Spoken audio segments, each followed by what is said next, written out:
अस्सलाम वालेकुम। Doctor Mohammad Riaz veterinary clinic and pharmacy, Chowk Shadipura, Lahore. आज हम एक बेहतरीन केस लेकर आपके सामने आए हैं। ये वो केस है जो कि सबसे पहले तो मैंने भी यही देखा था कि ये जो जानवर लेटा हुआ है बफलो काफ, ये मर चुका है, इसकी यानी कि संभले के यानी कि ज़िंदगी ख़त्म हो चुकी है।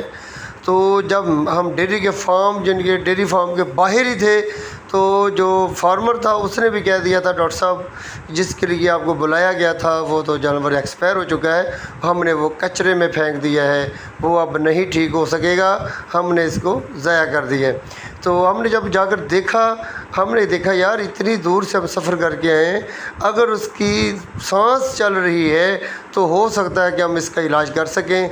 जब हमने जाकर देखा तो उसकी सांस वाकई नहीं चल रही थी, उसकी आंखें बिल्कुल खुली हुई थी, आंखों के डेले जो थे वो बिल्कुल खुले हुए दिखाई दे रहे थे, लेकिन आंखों की बिनाई मुकम्मल तौर पर ख़त्म हो चुकी थी। मुंह का जो जबड़ा था वो ऐसे खुला हुआ था जैसे मुर्दा जानवर जो होते हैं, मुर्दे की जिनके जिस्म के अज़ा जो होते हैं, इसी तरीके के हिसाब से मुंह खुला हुआ था और मुंह से ज़बान थोड़ी सी अंदर से बाहर निकली हुई थी और रेक्टल का मुंह मुकम्मल तौर पर बंद था, दम वगैरह इसकी बिल्कुल ऐसे साकर पड़ी हुई थी। तो हमने जब फ्लैंक की तरफ देखा तो हल्का सा 2 से 3 मिनट के बाद इसने सांस लिया, तो हमें पता चल गया ये अभी बफलो काफ ज़िंदा है।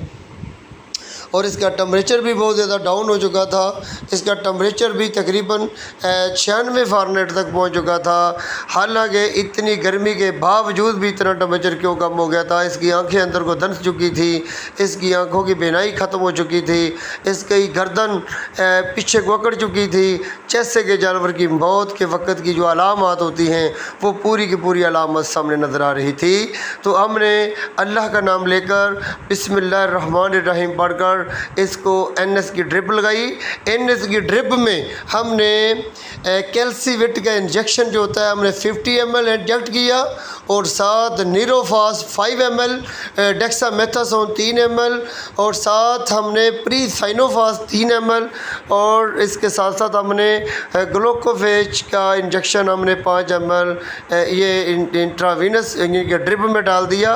और जैसे जैसे ये ड्रिप चलती गई आहिस्ता आहिस्ता इसकी सांस हल्की हल्की बहाल होती चली गई और सांस जैसे जैसे ये ड्रिप ख़त्म हुई उसके हिसाब से ये मुकम्मल तौर पर इसकी सांस चल चुकी थी और ये सांस लेने लग गया था। सबसे पहले हमें ये पता चलना चाहिए कि ये इसको बीमारी क्या हुई थी, इसको मसला क्या बना था।